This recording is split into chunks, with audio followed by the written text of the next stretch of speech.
su Biblia a Lucas capítulo 17. Hoy quiero retomar la serie mayor de este año, las parábolas de Jesús, y esta es la primera de 4 parábolas que nos restan en este año. Vamos a salir con el año y habremos compartido 35 parábolas al finalizar este año, si Dios lo permite. Pero quisiera considerar esta mañana la parábola, una pequeña parábola considerada, llamada la parábola del siervo inútil. Esta es una parábola que nos confronta con uno de los pecados más arraigados en nuestras vidas. Uno de los pecados más arraigados en nuestra carne. Quien diga que no batalla con este pecado, se equivocó de domingo para venir. Quien diga que no es tentado a ser orgulloso en alguna área de su vida, quien diga que no tiene problemas con el Señor con orgullo, creo que eligió un mal domingo para venir, porque la palabra no nos deja con dudas en nada. Esta parábola confronta precisamente esa área de nuestras vidas que en el estado o en el momento de tu peregrinaje espiritual en el que te encuentres, batallarás con ella. Batalla un incrédulo con el orgullo. Batalla un recién nacido en el Señor con el orgullo. Batalla a alguien que ya tiene tiempo en el Señor con el orgullo. Creo que ese es el pecado con el que más batallamos los pastores. Y creo que ese es el pecado que más gente ha retirado rápidamente del ministerio, el orgullo. Ahora, permítame llegarme a la palabra de Dios y permítame revisar con ustedes esta parábola. ¿Quién de vosotros, teniendo un siervo que ara o apacienta ganado, al volver él del campo, luego le dice, pasa, siéntate a la mesa? ¿No le dice más bien, prepárame la cena, cíñete y sírveme hasta que haya comido y bebido, y después de esto come y bebe tú? ¿Acaso da gracias al siervo porque hizo lo que se le había mandado? Pienso que no. Así también vosotros, cuando hayáis hecho todo lo que os ha sido ordenado, decid, siervos inútiles somos, pues lo que debíamos hacer, hicimos. Enfatizo, siervos inútiles somos, pues lo que debíamos hacer, hicimos. Para entender esta parábola hay que ir al momento en el que fue escrita. Para entender el contenido y el contexto pleno de esta parábola hay que trasladarnos a lo particular de la relación amo y siervo que operaba en los días de Jesús en el Medio Oriente. Esta relación no era una relación que se basaba en agradecimiento, no era una relación que se basaba en amor, era una relación que se basaba en la autoridad que el amo o que el dueño tenía sobre el siervo o el esclavo. Recordemos que bajo el Imperio Romano era común que las personas con mayor capacidad económica tuvieran esclavos. En este tiempo era común que aquellos que gozaban de cierta reputación o de cierto privilegio económico tuvieran uno o más esclavos dependiendo de la situación. En esta parábola en particular, pienso que no estamos hablando de un amo con mucho dinero. La razón es que este siervo prácticamente está haciendo varias tareas, desde salir al campo y ararlo, desde alimentar al ganado, y después regresar a la casa y hacerse cargo de todavía quehaceres que había dentro de la casa. Entonces, lo que quiero decir es que sacar esta parábola de ese contexto sería muy perjudicial para asimilar la lección que Jesús estaba queriendo dejar a los suyos aquel día cuando ilustró o enseñó esta parábola. Entonces, quiero animarte a que leamos esta parábola más enfocándonos en el siervo que en el amo. La razón por la que digo esto es que en esta parábola nuevamente, como en alguna que ya estudiábamos, la viuda y el juez, en esa parábola dice que el juez no podía ser Jesús, era un juez injusto. Y en esta parábola, nuevamente digo, el amo de esta parábola no puede ser Dios, es un amo al que se le está pasando la mano con su siervo. Entonces, más que pensar en el amo, esta parábola tiene su enfoque ¿en quién? En el siervo. Tiene su enfoque en el trabajo que el siervo tiene que realizar, tiene su enfoque en lo que el siervo tiene que hacer. Entonces, el Señor de esta parábola no se puede igualar a Dios, y ya que este amo es un tanto cruel con sus siervos. Y Dios, cuando nos llama a la salvación y que también nos permite servirle, no es cruel con nosotros.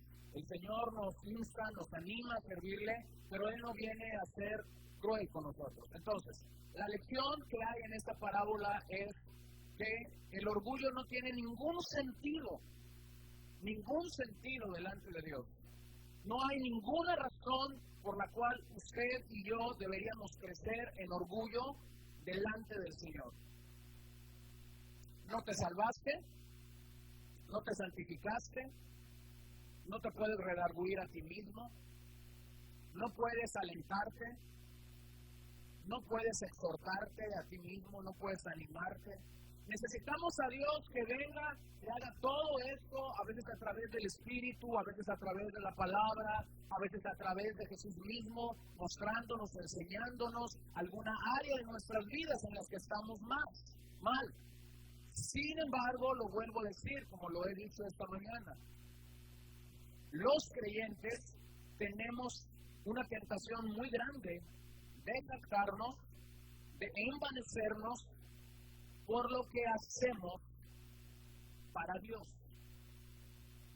Y este ha sido un engaño que muchas veces Satanás o nuestra propia carne nos ha ofertado, nos ha vendido, nos ha propuesto. Y yo quiero animarte y exhortarte a poder entender, no hay ningún sentido por el cual tú y yo tuviésemos que pactarnos de algo. El apóstol Pablo, usted lo recordará, un hombre bien preparado, un hombre con muchas tablas para el liderazgo, un hombre con mucha preparación en su vida académica, en su vida personal. En algún momento, cuando él está compartiendo esto a los hermanos en Corinto, le dice algo, les dice, de nada me gloriaré, sino solo me gloriaré en el Señor Jesucristo. Este era un hombre que cuando logras leer y entender lo que humanamente él pudiera hacer por las credenciales o las cosas que él tenía, era un hombre que rápidamente podía crecer en orgullo y en jactancia. Entonces, en esta parábola Jesús ataca la autoestima injustificable y el orgullo espiritual que los líderes religiosos pudieran haber tenido aquel día, que las personas hubieran podido tener aquel día, y ha quedado registrado para nosotros como una bendición. Entonces hago 3 preguntas antes de entrar en materia, no las tienes que contestar, pero quiero instar tu pensamiento esta mañana con ellas. ¿Identificas al orgullo como un defecto personal? Segundo, ¿te has jactado de algún servicio presentado al Señor? Tercero, ¿con quién te identificas en esta parábola? ¿Con el amo o con el siervo? He platicado en otras ocasiones de este hombre que había escrito un libro y estaba teniendo tanto éxito y tanta popularidad en América Latina. El libro se llamaba ¿Cómo derribar al gigante llamado orgullo? Lo invitaron a venir a México y él aceptó la invitación para venir a México y envió una lista de peticiones. Quiero un hotel de esta categoría, quiero agua embotellada de tal marca, quiero tener un carro a mi disposición de tal marca, de tal modelo, quiero tanto por adelantado, quiero comer en tal restaurantes, quiero por favor que cuando me presenten lean toda mi biografía, y la biografía eran como 3 hojas, y quiero por favor tener un micrófono libre de manos libres, y quiero que cuando me vayan a presentar, quiero que cuando termine mi conferencia me den un certificado, un diploma en ciertas cualidades. Entonces el organizador, cuando estaba haciendo todo esto, dice, yo no sé, el libro lo debería leer él, ¿no? O sea, ¿cómo vencer el orgullo? Si todo lo que estaba pidiendo, todo era precisamente lo contrario a cómo vencer el orgullo. Era cómo alimentar el orgullo. Ahora, déjame te digo algo. Rápidamente nosotros como humanos buscamos de una manera muy íntima cómo elevar nuestro orgullo, cómo elevar nuestra presencia en cierto lugar. La parábola nos explica que cuando obedecemos al amo, cuando obedecemos a Dios en lo que Él nos demanda hacer, no tenemos nada absolutamente de qué jactarnos. Cuando oramos, porque la Biblia nos dice orar sin cesar, no tenemos nada de qué jactarnos. Cuando evangelizas, no tienes nada de qué jactarte, porque estás cumpliendo la gran comisión. Cuando alientas a un hermano, no te puedes jactar, porque la Biblia nos dice animaos los unos a los otros. Cuando sirves a un creyente, no te puedes jactar, porque la Biblia nos dice servidos los unos a los otros. Cuando presentas hospedaje a alguien, cuando ayudas a alguien en una necesidad, no nos podemos jactar. ¿Por qué? Porque la Biblia nos anima a eso. La Biblia nos alienta a eso. ¿Quién debería llevarse la gloria entonces cuando obedecemos simple y llanamente lo que la palabra de Dios nos dice? ¿Quién debería llevarse la gloria? Dios. Sin embargo, ¿cómo nos gusta a nosotros los cristianos pasear el caballo? Digo, como ya vamos a cerrar el año, empezamos a sacar las cuentas. Este año evangelicé 20 almas. ¿Quién sabe cuántos caminan en el Señor? Pero tú ya tienes tu número, ¿no? Este año llevé a la iglesia tanto. Este año fui al hospital tantas veces y oré ahí. Este año ayuné. Este año hice esto otro. Este año hice esto otro. Y el próximo año va a estar mejor porque lo voy a duplicar. Quiero hacerte pensar esta mañana que posiblemente el orgullo es ese gigante que muchos de nosotros aún no hemos vencido. Y no lo hemos vencido simple y llanamente porque en vez de atacarlo, lo hemos alimentado en nuestras vidas. Es de esta manera que nuestra vanagloria crece, nos engreímos de ciertas cosas que no deberíamos, comenzamos a ser petulantes de lo que somos, sabemos o hacemos, comenzamos a crecer en orgullo, en soberbia, y todo esto, lo vuelvo a decir, es un rotundo sinsentido en nuestra relación con Dios.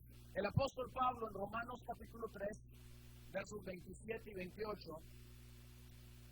nos dice ahí la Biblia, ¿dónde pues está la jactancia? ¿Dónde está?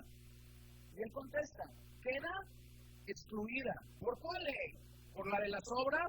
No, sino por la ley de la fe.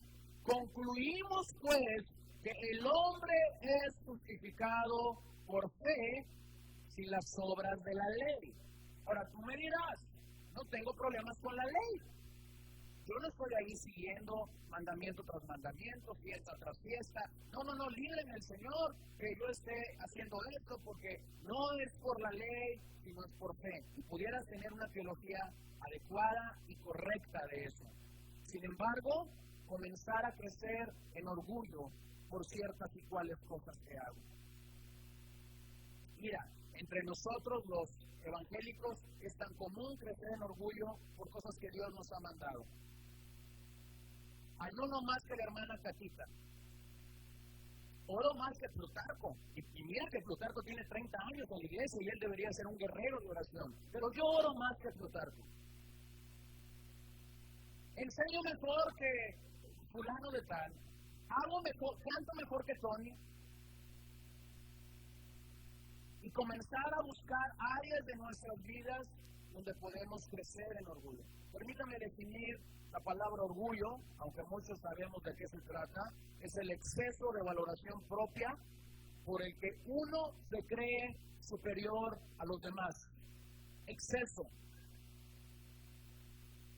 Y todo exceso, hermano, en la vida espiritual como en la vida natural, es malo. Si usted come de más, está en un exceso y es malo. Si usted come de menos, está en un exceso y es malo.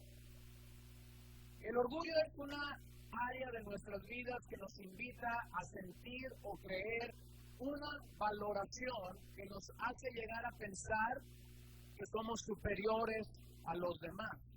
Recientemente platicaba con alguien, unas semanas atrás en Mazatlán, y llegamos al punto del orgullo, y él me dijo algo sobre el orgullo que me causó risa y después lo analicé, ¿no? ¿Qué es el orgullo? Y él contestaba, el orgullo es el pequeño argentino que todos llevamos dentro. Y nosotros que conocemos la cultura latina, cuando hablamos de orgullo, inmediatamente decimos los argentinos. Sin embargo, no nos damos cuenta que ese no es un problema de nuestros hermanos en la República de la Argentina. Es un problema que está arraigado en el corazón de nosotros y que necesitaríamos examinar nuestro corazón a la luz de la palabra de Dios. Este exceso de estimación propia o creernos mejor que los demás y con el derecho de opinar sobre todo tema es una batalla contra lo más profundo de nuestra carne, contra lo más profundo de nuestra carne. El campo de la teología, el campo del estudio de lo que tiene que ver con Dios, es un campo que pudiera generar demasiado orgullo, demasiado ego, demasiada prepotencia. Y lo ves inmediatamente cuando una persona que recién ha nacido de nuevo o cuando una persona que ha estado indagando sobre un tema, lee un solo libro sobre un tema. El tema que ustedes quieran que tenga que ver con Dios, su gracia, su misericordia, su bondad, el Evangelio, el Espíritu Santo, cualquier tema. Yo siempre he dicho el antes y el después de esta persona. Cuando una persona comienza a ver que esto es un océano de información, que hay un montón de cosas que desconocía, y tiene esa información, la gran tentación es, ¿qué va a hacer con esa información? Y entonces, si es bueno para memorizar, si es bueno para guardar ciertas citas del autor o de los autores que ahí se refieren, comienza a opinar sobre un tema como si tuviera toda la autoridad por haber leído un libro de 190 o 250 páginas y quiere manejar el tema como un experto en ese tema. Y no nos damos cuenta, sinceramente, que lo único que esto está provocando es que yo crezca en altivez, que yo crezca en orgullo, que yo crezca en soberbia. Entonces tenemos que cuidar esos aspectos de nuestra vida, porque esta es quizás la batalla y la pelea más profunda que tendremos con nuestra carne. El orgullo es un pecado, y creo que no tenemos problema en identificar, es un pecado. El orgullo impide increíblemente que las personas que no tienen a Cristo procedan al arrepentimiento. ¿Lo ha visto eso? Comienzas a querer compartir. Yo no necesito de eso, yo estoy bien. ¿Me va bien que no me ves? Vivo mejor que tú, visto mejor que tú, traigo un carro mejor que tú, me voy 2 o 3 veces al año a vacaciones, estoy mejor que tú, yo no necesito a Dios. Simplifiquémoslo, orgullo. ¿Cierto? Pero no hay otro pecado que tenga el poder de neutralizar tanto la vida de un discípulo de Jesús como el orgullo. No hay otro pecado, lo he tratado de buscar. Cuando un discípulo del Señor llega y comienza a enamorarse de la palabra, comienza a apasionarse por lo de Dios, comienza a crecer en el Señor y no sabe traducir qué es lo que está pasando con todos estos ríos y caudales de bendición y de verdad que está llegando a su vida, puede comenzar a engreírse. Y puede cometer uno de los peores errores que un seguidor de Jesús puede llegar a cometer.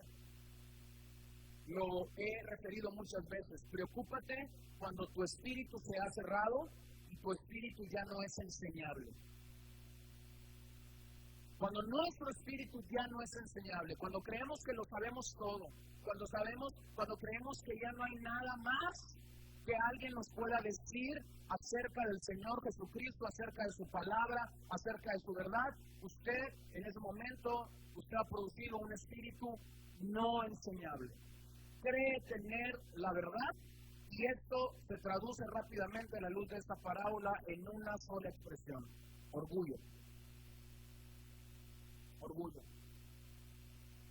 He escuchado predicar La parábola del buen samaritano creo que es el pasaje que más he escuchado que se me predique.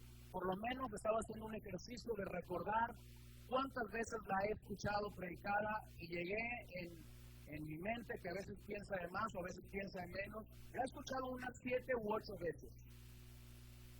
Traté de hacer un ejercicio de encontrar mis notas sobre esa parábola de 7 u 8 diferentes predicadores y maestros y encontré 5. Las 7 u 8 veces que he escuchado esta parábola he sido bendecido, edificado, exhortado y animado por Dios a través de esta parábola desde un estilo distinto, desde una enseñanza distinta, aunque la verdad que brilla en esa parábola sigue siendo la misma. Imagínate que yo mismo me robara la bendición de ser edificado por el Señor. La próxima vez que esté sentado recibiendo la palabra de Dios y que algún predicador o algún maestro de la Biblia nos dijera, por favor, vayan al Evangelio de Lucas, abran su Biblia en la parábola del buen samaritano. Y yo estaría ahí y dijera, la parábola del buen samaritano. No, ya me la predicaron 8 veces. La acabo de predicar en la iglesia. ¿Qué es esto? ¿Qué es lo que esto produce? Simple y sencillamente, hermanos, es un indicativo de orgullo en nuestras vidas. De orgullo en nuestras vidas. Y nosotros tenemos que ir en contra de eso, tenemos que trabajar directamente con eso. Así que el orgullo nace de nuestra autojustificación y es pecado.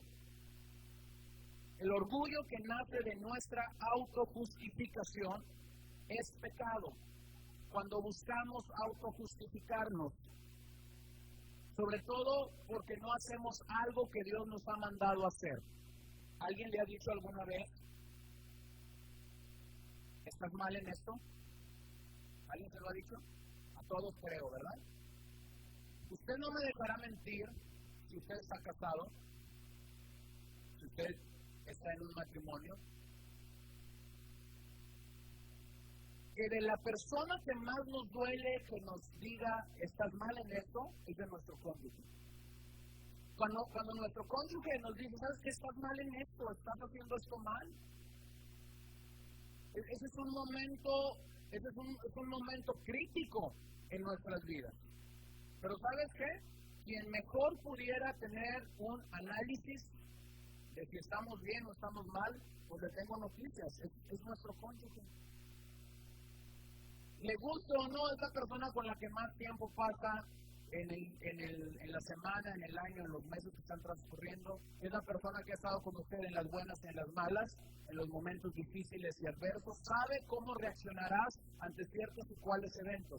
Nos lacera increíblemente que nuestro cónyuge sea que nos hable de nuestra falta de orden, de nuestra falta de diligencia, de nuestra pereza, de nuestra falta de administrar adecuadamente ciertos y cuáles recursos. Nos lacera, nos lastima, porque en lo más íntimo y secreto de nuestro corazón sabemos que es cierto.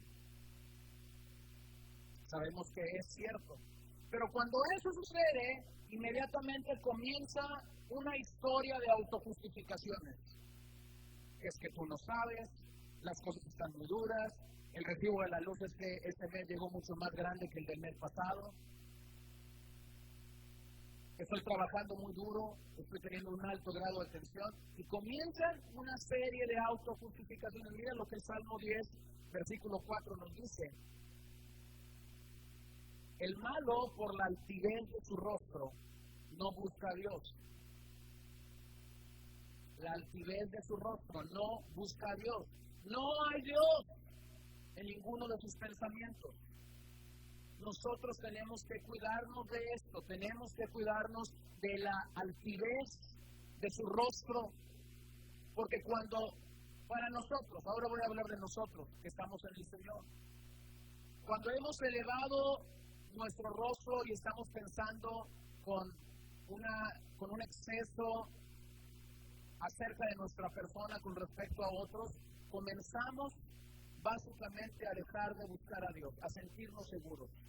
El orgullo espiritual es uno de los pecados más serios y perjudiciales en la vida de un creyente. ¿Por qué? Porque comenzamos a creer que todo está bien. ¿No te has dado cuenta? Todos ahí en la iglesia me piden que yo ore. Que yo ore. ¿Te diste cuenta? Es la tercera reunión en la semana a la que vamos y siempre me piden que yo ore. Es que los hermanos saben que tengo algo, ¿no? ¿No te has dado cuenta que siempre que estamos en un estudio bíblico me piden mi opinión? Cuidado. Proverbios nos dice una y otra vez esto, ¿no? Mejor es oír que hablar. Y eso está conectado a nuestro corazón.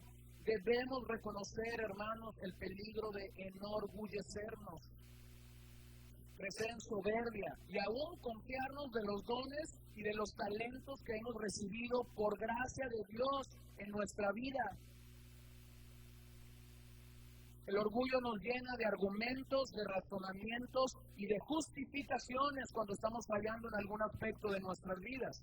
Pero creo que el colmo del orgullo es tratar a Dios como igual. El colmo del orgullo es llegar a tratar a Dios como igual. Esta es la raíz de este pecado. Ocupar un lugar que no nos corresponde. Ocupar un lugar que no nos corresponde. Todas nuestras buenas obras o lo que creemos que es bueno no nos da ningún derecho. No nos da ningún derecho sobre Dios. Aún podemos llegar a atribuirnos el mérito de lo que Dios nos ha dado. Aún podemos sentir jactancia por cosas que Dios nos ha dado. Y eso es peligroso. ¿Has recibido alguna bendición física o económica de parte de Dios en tu vida? Todos, ¿verdad? Y si no sabemos cómo tratar y cuidar esa área, eso puede generar orgullo.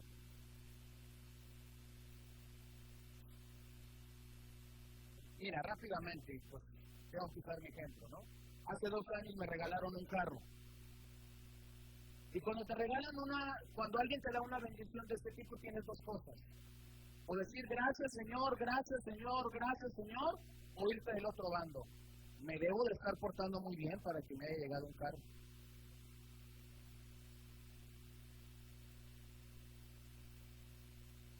Yo doy gracias a Dios de que Dios siempre tiene formas como cuidarnos. ¿No?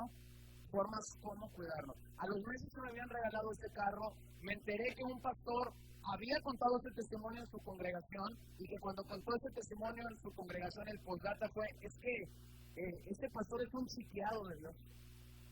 Yo me vine enterando de ese testimonio meses después, ya casi al año del carro, porque una oveja de su congregación me lo había contado. Yo dije, Señor, qué bueno que no lo supe cuando acababa de pasar.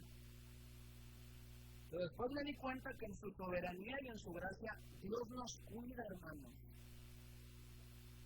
Dios nos cuida para que no crezcamos en orgullo. Porque mira, si Dios no tuviera cuidado de nosotros, la parrillada que hay dentro de nosotros saliera inmediatamente. La carne saliera inmediatamente de una manera magistral, ¿no? Y comenzaras a decir, es cierto. Mira que, híjole, es que Dios sabe que me he portado bien. Dios sabe que ya dejé de leer un capítulo y ahora leo 2. Dios sabe que ya superé los 3 minutos de oración y ahora estoy en clase.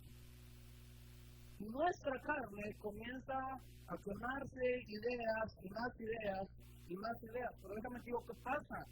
El orgullo, multiplicar y cultivar el orgullo en nuestras vidas, nos dejará expuesto a toda clase de engaño espiritual.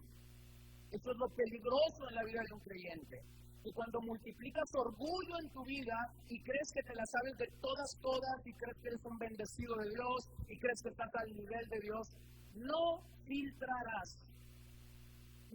filtrarás engaño espiritual en tu vida. Y por esa razón tenemos que cuidarnos. Miren Proverbios 21:4. Altivez de ojos y orgullo de corazón y pensamiento de impíos, ¿son qué? Son pecados. El orgullo de corazón es un pecado. Podemos llegar a crecer, hermanos, no estamos exentos de llegar a crecer en este orgullo de corazón. El ser humano no está en la condición de reclamar nada absolutamente a Dios. Él no nos debe absolutamente nada y no está en una deuda con nosotros. Los que le debemos todo a Él somos nosotros. Y los que estamos en una deuda con Él somos nosotros, no Él con nosotros. Él ya nos dio lo más grande, lo más maravilloso y lo más preciado que un padre pueda dar. Nos dio a su Hijo. Recordemos que este fue el pecado de Satanás en el cielo. Simplemente un buen día su orgullo se elevó y lo llevó a pensar que podía reemplazar a Dios mismo. Usted conoce el resto de la historia y no tengo que poner detalles en la historia de Satanás. Fue expulsado del cielo por su rebeldía, por su orgullo. Un proverbio francés dice que cuando el orgullo camina delante, vergüenza y daño van detrás. Cuando el orgullo camina por delante, vergüenza y daño van detrás. El camino de un orgulloso puede ser demasiado aplaudido de momento, puede ser, no sé qué pasa, pero siempre que un orgulloso se levanta, que hay esta situación, siempre hay gente más débil a su alrededor que le están aplaudiendo todo y que lo están impulsando y demás. Pero vergüenza y daño está caminando detrás de él, aunque él no lo observe y no se dé cuenta. Para combatir el orgullo en nuestras vidas, debemos crecer en humildad. El enemigo de la humildad es el orgullo. De tal manera que si yo estoy batallando con el orgullo, tengo que humillarme. Ahora, si yo digo ahorita, vénganse para acá, todos los que se quieran humillar, no llega absolutamente nadie, y a lo mejor hasta yo me muevo de la fila. Porque humillarnos como seres humanos no está en nuestra capacidad. ¿Se acuerdan cuando Jesús llegó y comenzó a predicar el Evangelio del Reino? Cuando Juan el Bautista llegó y comenzó a predicar el Evangelio del Reino. ¿Se acuerdan qué fue la bandera con la que ellos inauguraron el mensaje del Evangelio? La bandera que ellos levantaron fue: arrepiéntanse, porque el reino de los cielos ha llegado. Arrepentidos. Esa fue la misma bandera que el apóstol Pedro levantó el día de Pentecostés. ¿Qué es necesario que hagamos? Y él dijo: arrepentidos. Eso duele a lo más profundo de nuestra carne. Pero la única manera bíblica que tenemos para combatir el orgullo en nuestro corazón, en nuestras vidas, es humillarnos. ¿Cómo le duele a mi carne? ¿Y cómo le duele a tu carne seguramente? Porque somos humanos, humillarnos y entender que podemos equivocarnos. Así que te dejo un principio. Hay solo dos situaciones que pueden pasar en esta decisión. O nos humillamos voluntariamente, o segundo, seremos humillados por Dios. Lo digo otra vez: o nos humillamos delante de Dios, o seremos humillados por Dios. Pero ¿cómo Dios me va a humillar? Escúchame, Dios va a hacer todo lo posible para ganar tu alma. Y el orgullo es algo que libra, que batalla, que pelea, que presenta una fuerte batalla contra nosotros para no producir el carácter de Cristo en nuestras vidas. ¿Dónde es que comienza esto? Mira, la humildad comienza en el espíritu, pero el orgullo se origina en nuestro corazón. Hay muchos pasajes bíblicos que nos aportan sobre esta área. El orgullo es algo que nace de nuestro corazón, pero la humildad es algo que se provoca y que se inicia en tu espíritu y en mi espíritu. Así que usted recordará lo que dijo el profeta acerca del corazón. Engañoso es el corazón, más que qué, que todas las cosas. El corazón es un especialista en engañarnos.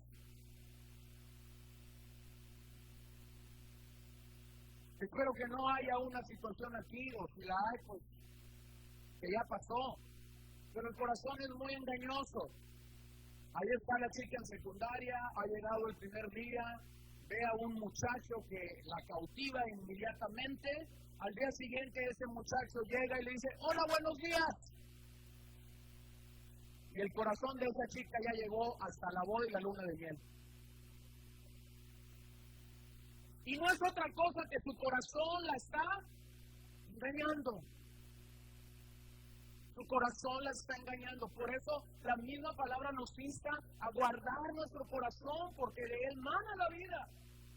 De él surge dirección a la vida. Entonces tenemos que entenderlo. Mira Isaías 57:15.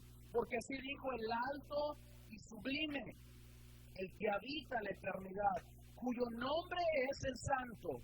Yo habito en la altura y la santidad. ¿Y con quién?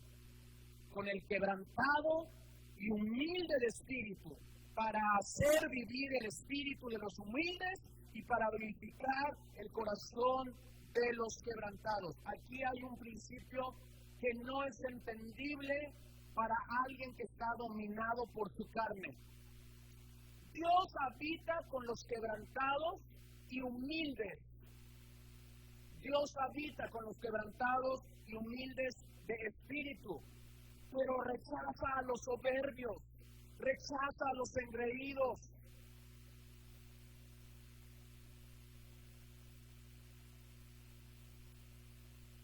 Es una contradicción estar produciendo orgullo y soberbia en nuestro corazón y decir, tengo una relación perfecta con Dios. Eso es una mentira del diablo. No puedes tener una relación perfecta con Dios, porque la Biblia misma nos dice que Él habita. Y nos dice la calificación que debe tener la gente que habita con un Dios santo. Quebrantados y humildes de corazón. Para nuestra sociedad, que nosotros nos humillemos, que nosotros tengamos que pedir una disculpa, que nosotros tengamos que pedir perdón por algo, es una ofensa, es algo humillante. No sé si alguna vez te has equivocado en la escuela, en el trabajo, en tu familia, e inmediatamente dices, pues, creo que debo pedir perdón. Y siempre está ahí, siempre está como la caricatura, aquí un diablito y aquí un angelito. Y tú dices, pues, creo que debo pedir perdón. Jesús nos enseña a perdonar. La Biblia dice que tengo que perdonar. Y entonces se levanta la otra voz, no, ¿cómo puedes? ¿Cómo te vas a humillar? ¿No te das cuenta? Todos van a saber que eres un perdedor. Pero la Biblia nos dice que Él habita con los quebrantados y humildes de corazón. Qué maravilloso es cuando podemos saber y tener el testimonio de la obra de Dios en nuestras vidas. Por eso el Nuevo Testamento nos insta y nos dice, perdonaos unos a otros. Y el mayor ejemplo lo tenemos en nuestro Señor Jesucristo. La gran misionera a la India, Amy Carmichael, dijo, aquellos que piensan mucho de sí mismos, en realidad no piensan mucho. En realidad no piensan mucho. No hay mucho que pensar acerca de ti y de mí. Ahora, quiero hablarte de 3 principios que encontré en esta parábola y que nos ayudan a evitar el orgullo.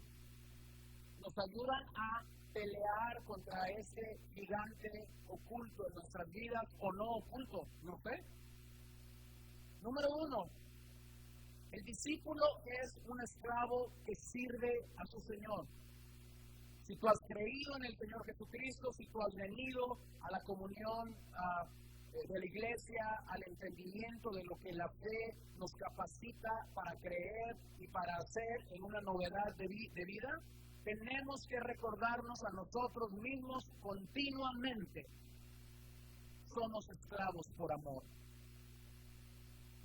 Estamos en esta relación no porque tenemos miedo de lo que Dios nos pueda hacer si le desobedecemos. Estamos en esta relación por amor, aunque también la Biblia, y nada más déjenme equilibrar esto, aunque también la Biblia nos dice que debemos cultivar temor por Dios. Pero en lo que se refiere a esta relación de amo-esclavo, tenemos que entender, estamos en esta relación por amor. Y te tengo noticias, la relación no la iniciaste tú.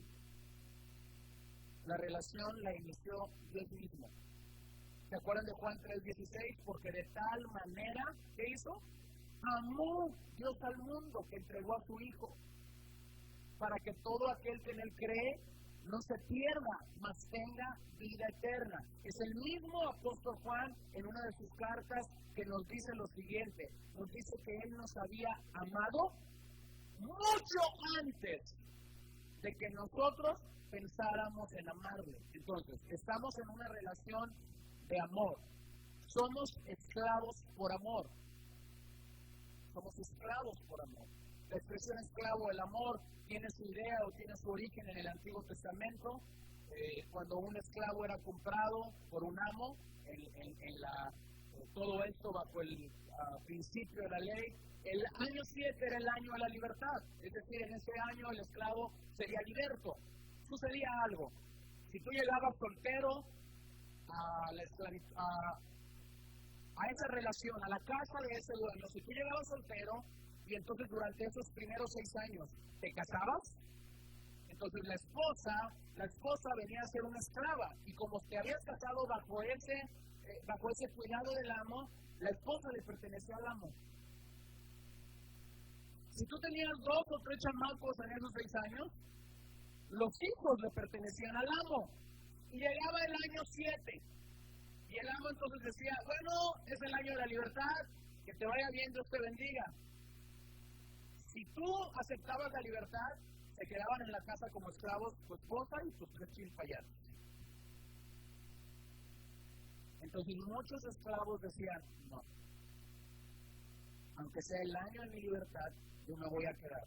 Por amor, no por amor al amo. ¿Por amor a quién? A la familia. En ese momento el amo, entonces, horadaba su oreja derecha, es decir, le hacía un hoyo en su oreja derecha. Y en ese momento el amo había ganado a un esclavo de por vida. Era un esclavo por amor de la familia. ¿Sí? Ahora, este principio en el Nuevo Testamento opera, porque cuando la gracia de Dios llega a nuestras vidas y nos capacita para creer, y Dios nos bendice con la fe, un don de Dios para creer en el Señor Jesucristo, nosotros venimos a ser esclavos por amor. ¿A quién? A Dios. Es un compromiso, es una relación de pacto en la cual entramos no por miedo, no por temor, entramos por amor. Este es el aliento y el ánimo que esta parábola nos da. Tenemos que ser esclavos. Un discípulo es un esclavo que sirve a su Señor. Ese es el estilo de vida de alguien que ha nacido de nuevo. Uno que entiende que la vida cristiana no tiene que ver con los encumbrados, los iluminados, los ponderados o los sobreestimados en la fe cristiana, sino tiene que ver con servicio. Tiene que ver con servir a otros.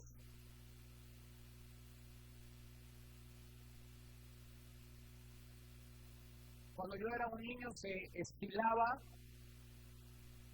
en la jerga de la iglesia llamar a los pastores o a los ministros reverendos. El reverendo fulano de tal, el reverendo sultano de tal, el reverendo fulano de tal, ¿no? Y en una ocasión presentan a un ancianito de los que ya tenían muchos años en el ministerio, y lo que ahora con nosotros, el reverendo fulano de tal. Y sube entonces el ancianito y dice: reverencia, mi Señor, es lo que quisiera tener. comienzan a surgir los títulos, comienzan a surgir los formatos, el pastor principal, el pastor asociado del asociado, el pastor interino, el pastor de jóvenes, el pastor de mujeres, el pastor de varones, el pastor de esto, el pastor del otro. Y la gente se olvida que Dios nos llamó simple y llanamente a servirlo, a ser siervos. Los títulos, hermanos, salen sobrando. Usted me dirá, pero ahí la Biblia habla de obispos, de diáconos. Sí, pero los títulos no es lo importante es la funcionalidad, que eso esté funcionando dentro del cuerpo, hay orden de Dios, lo entendemos, pero los títulos han dañado increíblemente a la gente. Me hacen una pregunta común, sobre todo gente que es mayor que yo, que me dobla la edad, que me saca un poco más de edad. Me dice, ¿y cómo tengo que llamarte? Pues yo me llamo Gerson. Sí, pero, pues ¿cómo? Mira, le dije, yo ya he pasado por todos los términos. Empecé siendo Gerson, después me llamaban pastorcito, después me llamaron pastor. Yo no tengo problema, yo no voy a dejar de hacer lo que hago, me llames como me llames. Mi nombre es Gerson, si quieres llamarme por mi nombre, me puedes llamar por mi nombre. Si quieres usar el término pastor, lo puedes usar.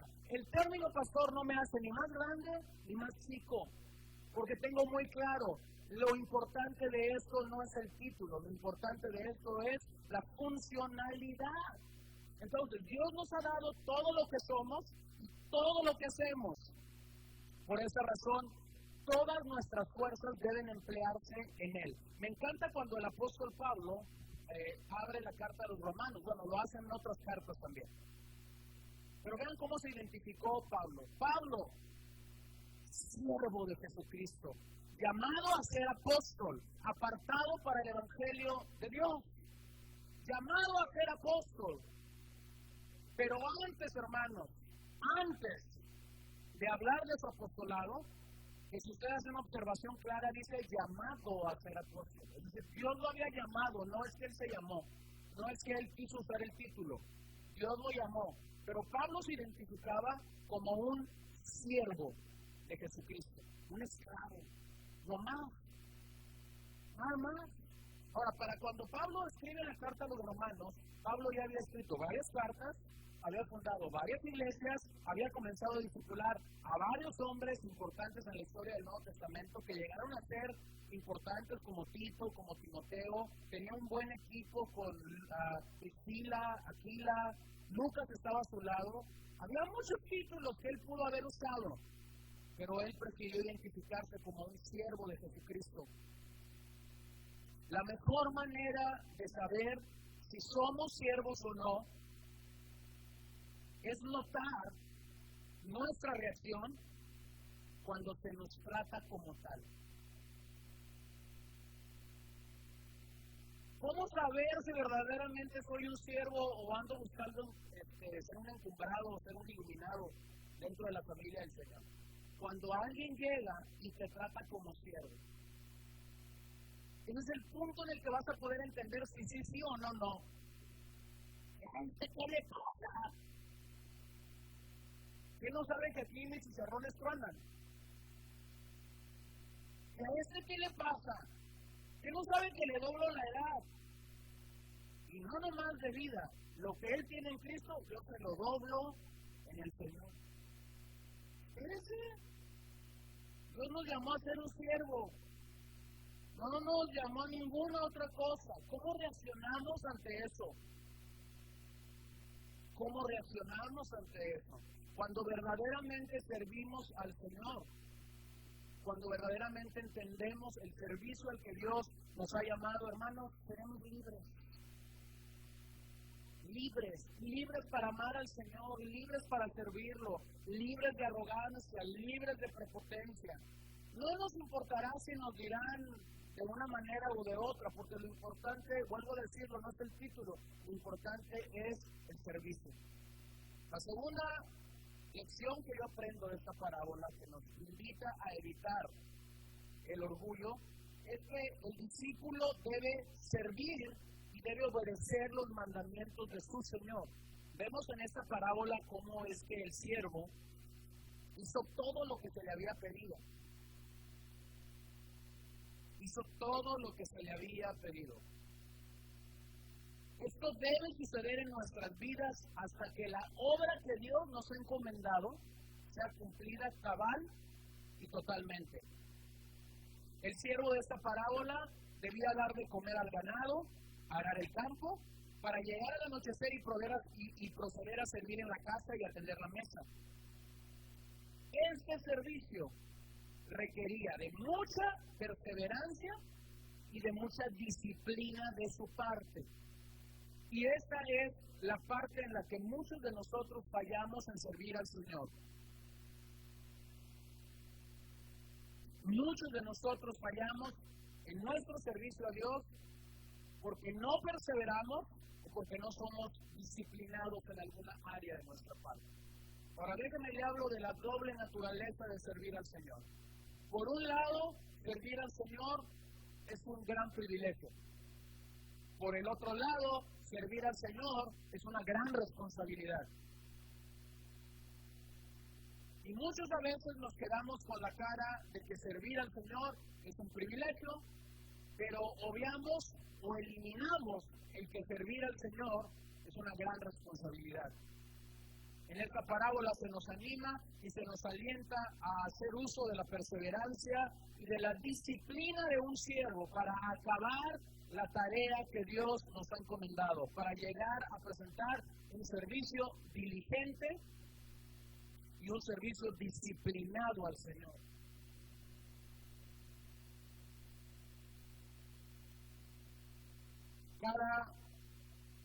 Cada uno de nosotros tendría que obedecer al amo, al Señor.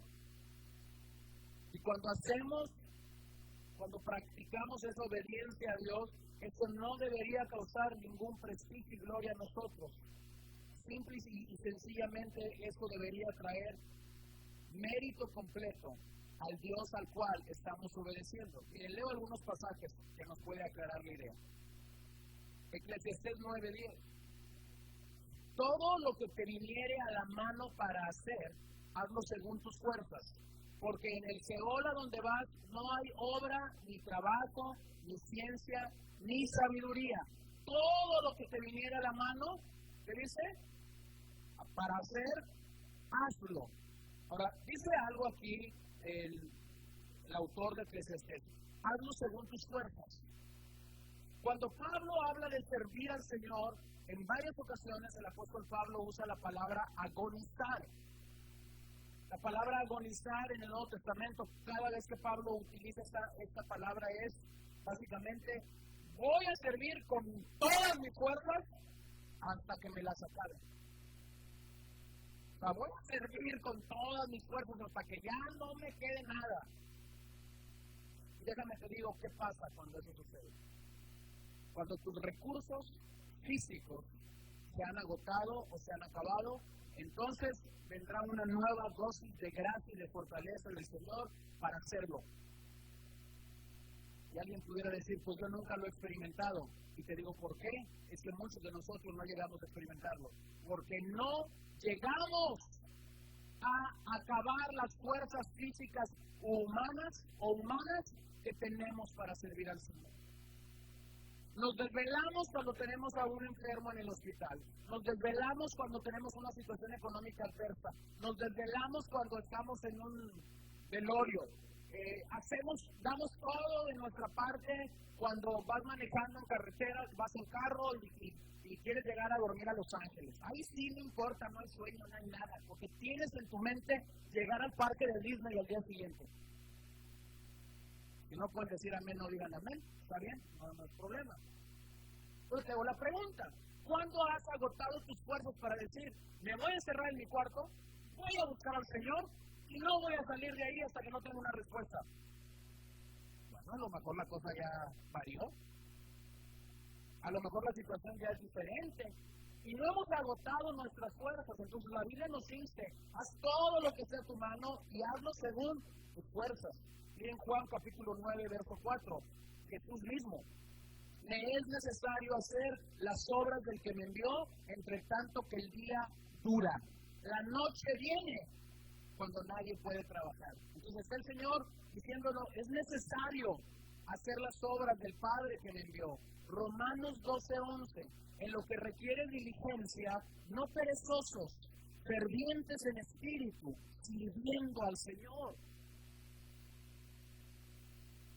Segunda de Timoteo 4:5, pero tú sé sobrio en todo, soporta las aflicciones, haz obra de evangelista. Y vea, observe lo que le dice al final, cumple tu ministerio. Pablo está encomendando aquí a Timoteo a varias cosas, pero al final resume su tarea, su obra en esto, cumple tu ministerio. Y ministrar en el Nuevo Testamento o ministerio no es otra cosa sino servir.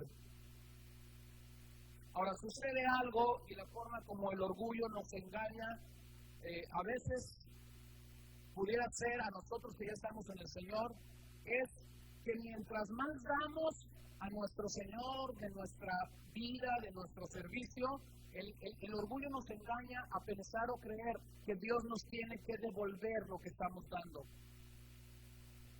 Y quiero nada más aclarar, esto tiene un nombre, se le ha llamado la teología de la inversión. Está en la iglesia desde hace mucho tiempo. Es muy fácil observarlo en la cuestión de las finanzas.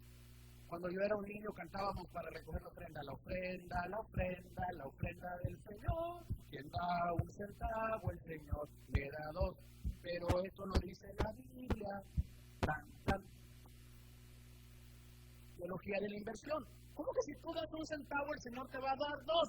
¿Dónde lo dice? Que alguien me lo explique.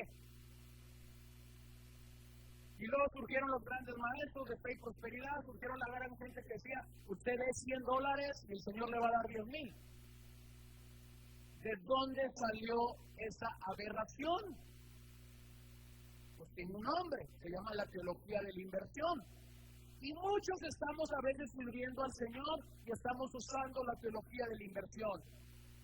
Yo estoy dando todo por ti, Señor, y espero que tú me des todo. Y cuando ven que Dios no les da todo, se amargan.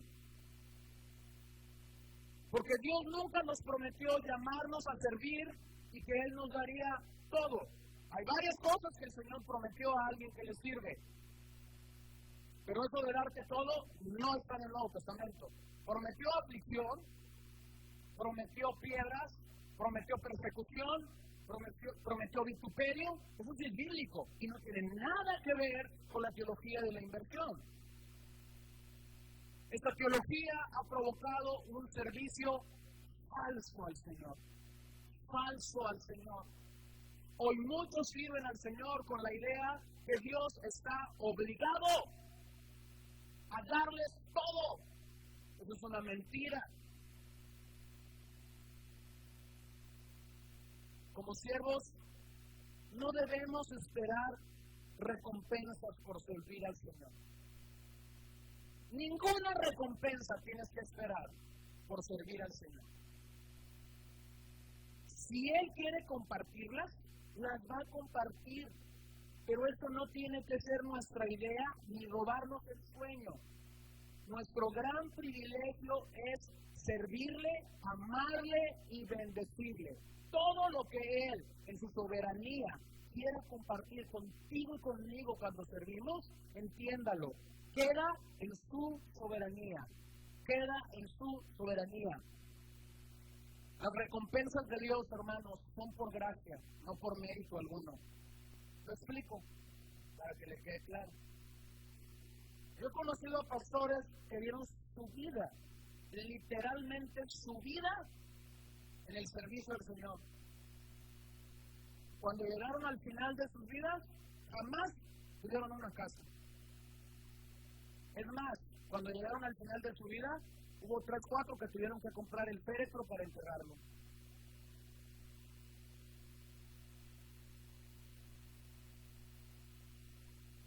He conocido a gente que ha dado muy poquito de tiempo de su vida. No puedo decir que han llegado a dar una década de su vida al servicio del Señor. Dios los ha bendecido. Entonces, las bendiciones de Dios a veces no se entienden porque no son parejas. No son parejas. Las bendiciones de Dios son por su gracia. Dios quiso bendecir a uno más que a otro. ¿Por qué lo hizo? No lo sé. No sé. No tengo una explicación. Hace como unos 13 o 14 años vino un amigo predicador, en aquel entonces vivía en la Argentina, y vino acá a predicar con nosotros un par de días. Y iba a estar en Culiacán, y yo hice un viaje con él para llevarlo a Culiacán. Y le dije, ¿sabes qué? Quiero llegar a un pueblito ahí cerca de Guamuchi. Y yo dije, yo creo que se equivocó, ¿no? Porque me dijo, güey.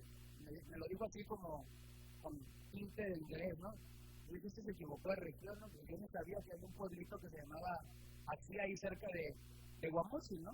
Le dije, ¿cuál es tu interés de llegar a ese pueblito? Le dije, cuando yo fui estudiante en el seminario bíblico, dice, hace 17 años vine a este pueblito para aprender español. Yo quería ser misionero en América Latina. Imagínense la mezcla, ¿no? Hijo de chinos, nacido en el Canadá, había venido a los Estados Unidos al seminario bíblico y quería ser misionero en América Latina.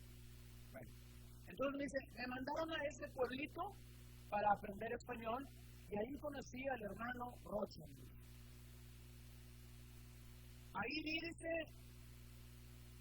vi a los primeros paralíticos que estos ojos vieron andar. Allí vi a los primeros mudos que vi hablar.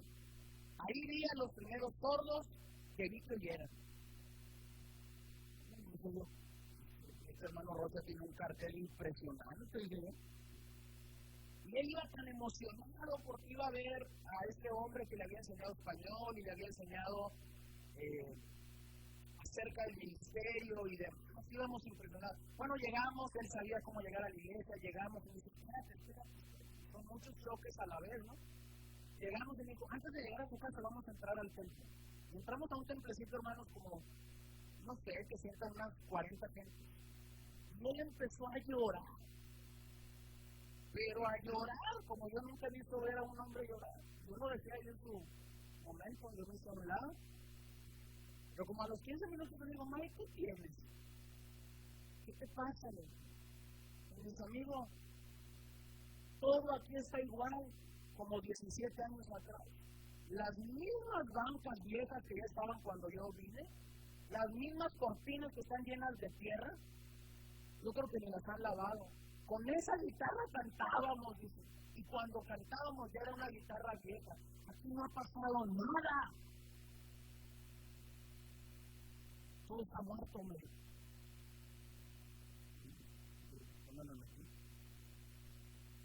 Pero cruzamos la puerta y llegamos a donde estaba el hermano Rocha. La primera noticia para él es que el hermano Rocha ya no caminaba, había perdido una pierna y estaba en una silla de ruedas. Hermano Miguelito, le dice, ¿quisieran quedarse esta tarde? Porque vamos a ir allá a un pueblo y vamos a ir a predicar. ¿Por qué no se viene conmigo y predica? ¿Qué no dice pues que andan todas las naciones usted? Porque ya había hablado con él y le había dicho que iba a venir a verlo. Y yo sigo predicando, hermano. Yo me subo al carro con mi megáfono, y de ahí sigo predicando el evangelio del reino. Pues había un choque, lo escuchamos hablar como 2 horas. Fíjense ahí, me han dicho que no está casado. Le voy a poner las manos para que se case. Recuerdo que me subimos y el llanto fue peor. ¿Qué tienes, Miguel? Le dije, ¿qué tienes? Y me dijo, Gerson, en unos 10 años que tengo de predicar el evangelio, he viajado a 27 naciones del mundo. Mi foto ha estado en muchos pósters para compartir en seminarios de pastores, de jóvenes, de varones. He estado en catedrales de 5, 10, 15 mil miembros. No entiendo a Dios, me dice. Conozco muy pocos pastores que pueden dar el testimonio que acabas de escuchar de boca del hermano Rocha. Conozco muy poquitos. Y seguía llorando. Y entre ese llanto surgió la frase que más he quebrantado en mi vida para servir al Señor. Él me dijo en aquella ocasión, al hermano Rocha no lo conocerán en Australia, en el Brasil, en Noruega, en Argentina. me atrevo a pensar que nunca ha salido de este rancho polvoriento a predicar a una ciudad como Culiacán, Mazatlán o Los Mochis. Lo es conocido en el cielo. Y yo estoy profundamente pensando en que yo puedo ser conocido en 17 naciones del mundo, pero la pregunta que me estoy haciendo es, ¿qué tanto me conocen en el cielo?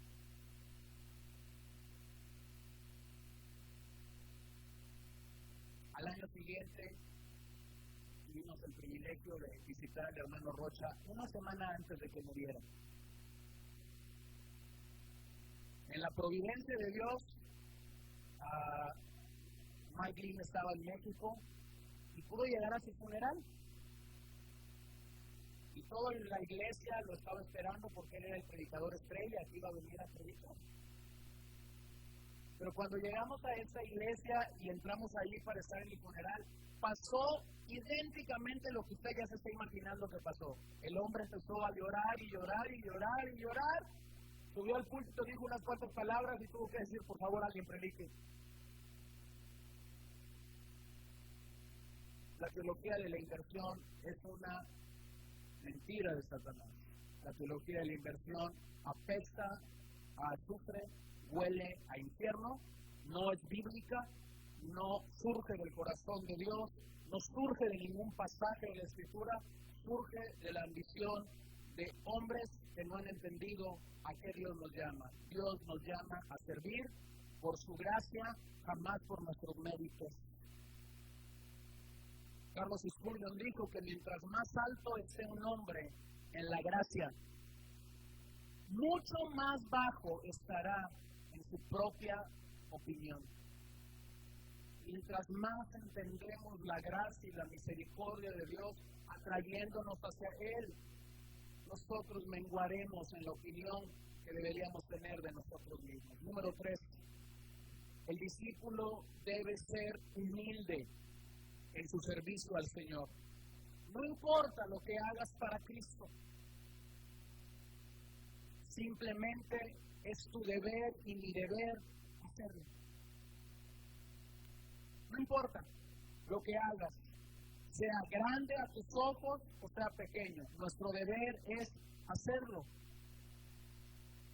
¿Sabes que no somos dignos de servirlo? Yo no soy digno de servir al Señor. No somos dignos de servirlo. No podemos perder de vista esto. El Señor Jesús usa una expresión aquí, siervo inútil. La palabra siervo es dulos, esclavo. La palabra inútil es acreios, significa un bueno para nada. Entonces, sin que te ofendas, permíteme decirte que busca el Señor de nosotros. Busca que seamos esclavos buenos para nada. Esto no tiene que ver con nuestro estrellato, esto no tiene que ver con qué bonito canto, con qué bonito aplaudo, no tiene que ver con qué bonito enseño, no tiene que ver con qué tanto resultado tengo para ganar almas, no tiene que ver con cuánto me gusta orar por los enfermos, no. Por gracia soy salvo. Y esto no es un don de nosotros, sino es un don de Dios. Y cuando Pablo explica esto, nos dice algo increíble. Nos dice que Dios mismo ha preparado buenas obras para que nosotros anduviésemos en ellas. Por eso es que no podemos jactarnos de nada. Y haríamos bien en cultivar un sentido para llegar a ser siervos inútiles. Amplifico esta expresión. Puede traducirse de varias maneras. Meros servidores. La expresión puede traducirse simple y llanamente siervos. Otra Biblia lo traduce pobres siervos. Otra traducción lo traduce no digno de un honor especial. siempre que servimos a Dios, quedamos por debajo del nivel o del estándar que Él nos demanda.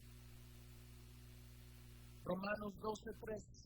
Digo pues, por la gracia que me es dada a cada cual que esté entre vosotros, que no tenga más alto concepto de sí que el que debe tener, sino que piense de sí con cordura y conforme a la medida de fe que Dios repartió a cada uno. Le voy a repetir la primera expresión de este versículo, porque soy un tanto torpe y sordo para escuchar a Dios. Digo pues, por la gracia que me es dada a cada cual que esté entre vosotros, que no tenga más alto concepto de sí que el que deba tener. Por mucho que hagamos, jamás le daremos más a Dios de lo que Él nos ha dado. Jamás le daremos más a Dios de lo que Él tiene para compartir con nosotros. Jamás haremos a Dios deudor nuestro. Y tenemos un gran modelo en un pasaje que ya leímos esta mañana mientras adorábamos al Señor en Filipenses 2:5-8. Haya pues en vosotros ese sentir que hubo también en Cristo Jesús, el cual siendo en forma de Dios, no estimó el ser igual a Dios como a que aferrarse, sino que se despojó a sí mismo tomando forma de siervo, hecho semejante a los hombres, y estando en la condición de hombre se humilló a sí mismo, haciéndose obediente hasta la muerte de cruz. Jesús mismo en esta parábola del siervo inútil define para sus apóstoles, define para sus discípulos, hermanos, pero define para nosotros también la identidad y el propósito que un verdadero creyente del Señor Jesucristo debe tener. Para nuestro Señor, lo humano carece de valor. Así que cuando nos enorgullecemos por algún servicio a Dios, nos jactamos de ser siervos muy útiles a la obra de Dios, esto simplemente carece de todo sentido delante de Dios. Lucas 18:14, os digo que este descendió a su casa justificado antes que el otro, porque cualquiera que se enaltece será humillado, y el que se humilla será enaltecido. ¿Sabes que si de algo carece la iglesia de nuestros días es de siervos inútiles? Tenemos una gran camada de líderes engreídos, carismáticos, jactanciosos que pueden caracterizar a la iglesia del siglo XXI, pero carecemos de siervos inútiles.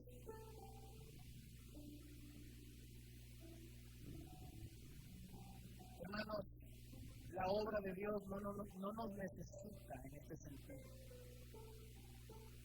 Dios puede llevar sus planes por medio de nosotros o a pesar de nosotros. Pero mientras más leo la historia de la iglesia me doy cuenta de algo. La historia de la iglesia nos explica que los verdaderos héroes fueron este tipo de siervos.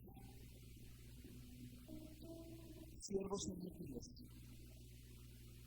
No fueron aquellos que se jactaron, que se caracterizaron por ser algo. Cuando lees del gran movimiento de la Reforma, lees aquella increíble expresión de Martín Lutero cuando él dijo, yo no hice nada. Fue la palabra de Dios la que causó esta revolución. Fue la palabra de Dios la que me contristó por mi propio pecado. Fue la palabra de Dios que mientras la compartía a los demás, tuvo el efecto en ellos. Los verdaderos héroes son los que día a día se comprometieron con su Señor para cumplir lo que Dios les había demandado. La historia de Jorge Müller es increíble. En sus últimos años, aquel hombre que por décadas había dado a decenas, centenas y millares de niños huérfanos de comer, en sus últimos años de vida visitó muchas iglesias testificando lo que Dios había hecho en sus orfanatorios al moverse por fe. Él no cesó de decir lo que Dios había hecho por miles de niños. La gente que lo escuchaba se maravillaba del gran compromiso que este hombre tenía con Dios. Müller, sin embargo, inmediatamente les declaraba que él no había hecho nada extraordinario. Simplemente escogió creer las promesas del Señor en su larga vida. Resumió su vida y dijo que él había hecho lo que se le pide a todo aquel que cree en Cristo. Y eso no tiene ningún mérito en el reino. Él fue nada más y nada menos que un siervo inútil. Termino con las palabras del apóstol Pablo en la increíble carta a los Filipenses.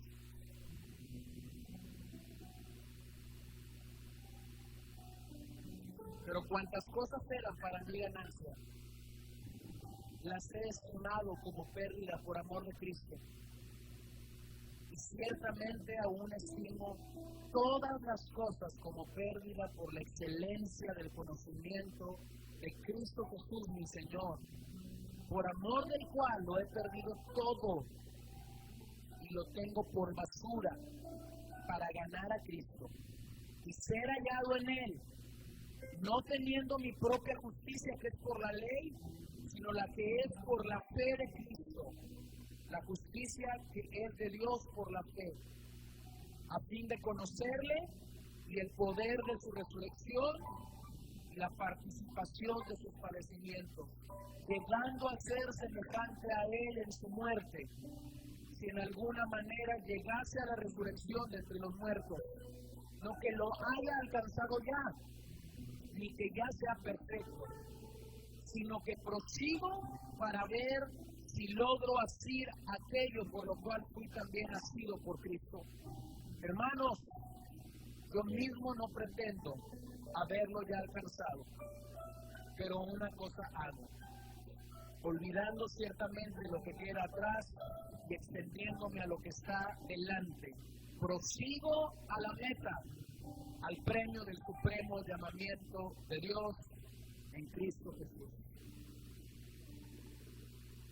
Este no es un camino para gente profesional. Este no es un camino para gente especializada. Este no es un camino para gente que está buscando el estrellato. Porque si estás buscando el estrellato, lo único que vas a hallar es una buena estrellada. Este es un camino para gente que dice, dejo todo mi pasado. Y antes Pablo había dicho a qué se refería. Criado a los pies de Gamaliel, judío, romano. Y dice, todo esto lo tengo por basura, con tal de tomarme fuerte de la mano de Cristo. Hermanos, necesitamos mayor humildad y una creciente aspiración al mejor de los títulos, al que un verdadero hijo de Dios puede aspirar. Siervos.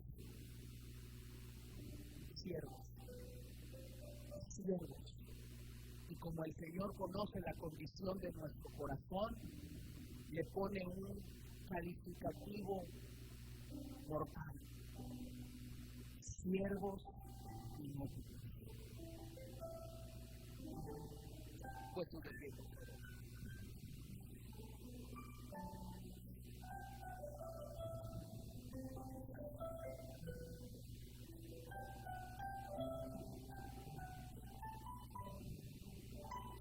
Si tú identificas esta mañana, esta tarde, una pelea real en tu vida contra el orgullo, esto no te hace ser ni más ni menos, esto te pone simple y sencillamente en la expectativa en la que todos aquí, creo, estamos. Pero si tú identificas esa batalla ese pecado en tu vida quizás viniendo, tocando tu puerta, ocasionándote daño en tu corazón, en el amor de Jesucristo te insto, te animo, te aliento esta mañana a venir a los pies del Calvario y decirle al Señor, Señor, que pueda encontrarme y que pueda identificarme con Cristo como un siervo inútil. Entonces, no para avergonzar a nadie, sino para buscar juntos al Señor, te invito a que tomemos un momentito aquí al frente, hagamos un altar más que como una liturgia, tengamos un momento con Dios en donde nos queremos identificar contigo, Señor, como tus esclavos. Entonces, si tú estás ahí en ese punto, quisiera pedirte que vinieras acá y buscásemos al Señor.